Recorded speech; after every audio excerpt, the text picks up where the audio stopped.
салому алайкум дӯстони муҳтарам. Мавзӯи имрӯзаи мо хеле мавзӯи муҳим мебошад, чунки дар ҳар як шахс дида мешавад.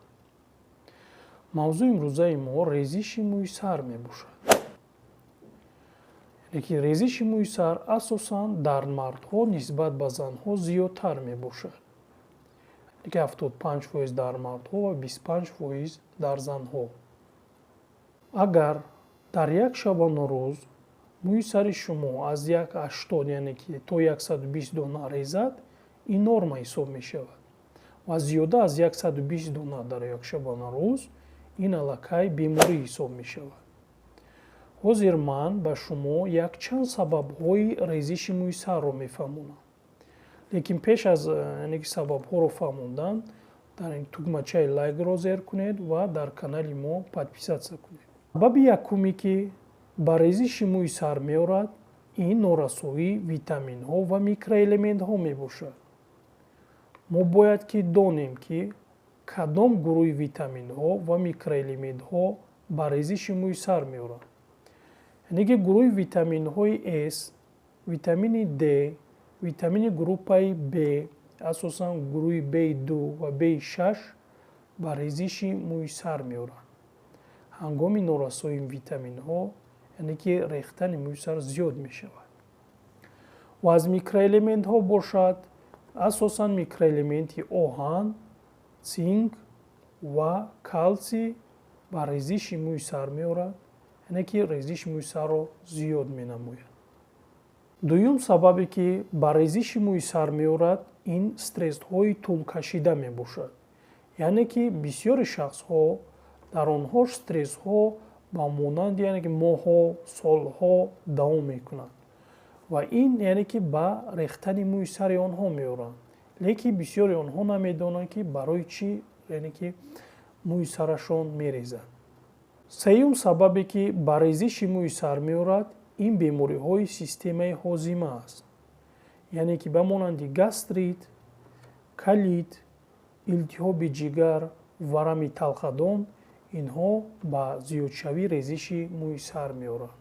чорум сабабе ки ба зиёдшавии резиши мӯи сар меорад, ин дисбаланси ё ин ки вайроншавии мубодилаи гормонҳо мебошад.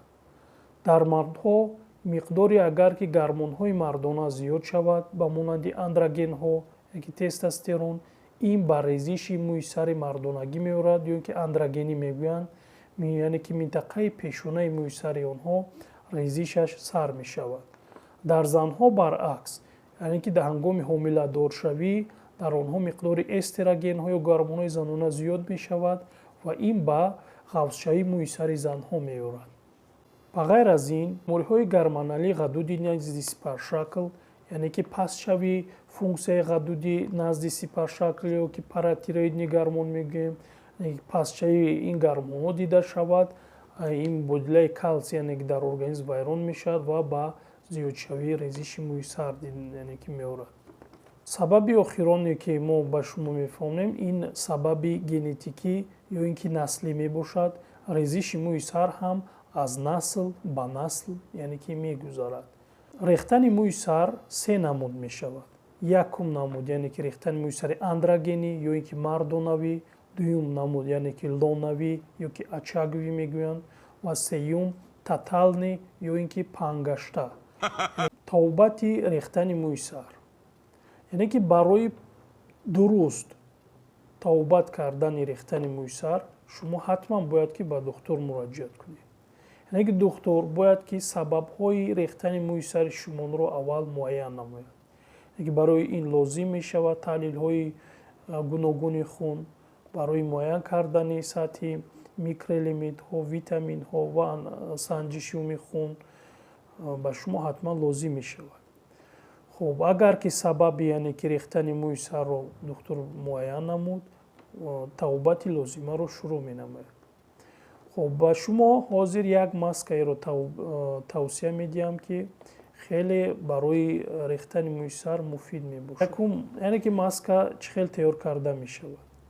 барои тайёр намудани ин маска шумо як дона тухмро яъне ки дар як коса меандозед ва аз болои ин тухм 2 қошуқча асали моеъро, яъне ки об кардашударо дар он омехта мекунед ва ин маскаро, яъне ки вақте ки омехта кардед, дар мӯи сари худ, дар тамоми мӯи сари худ яъне ки мемолед ва муддати 30 дақиқа яъне ки интизор мешавад ва баъд аз 30 дақиқа мӯи сари худро мешӯед.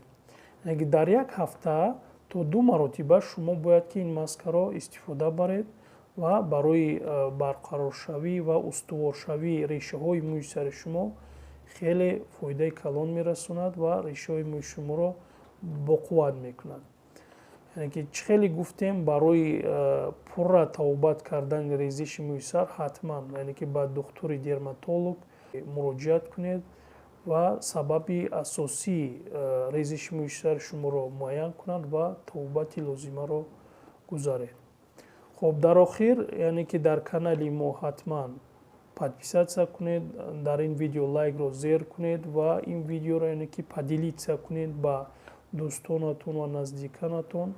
агар ин видео яъне ки 50 лайк гирад, ҳатман чӣ мавзӯе ки шумо дар зери комментарий яъне ки менависед, мо он мавзӯъро ба шумо пешниҳод менамоем.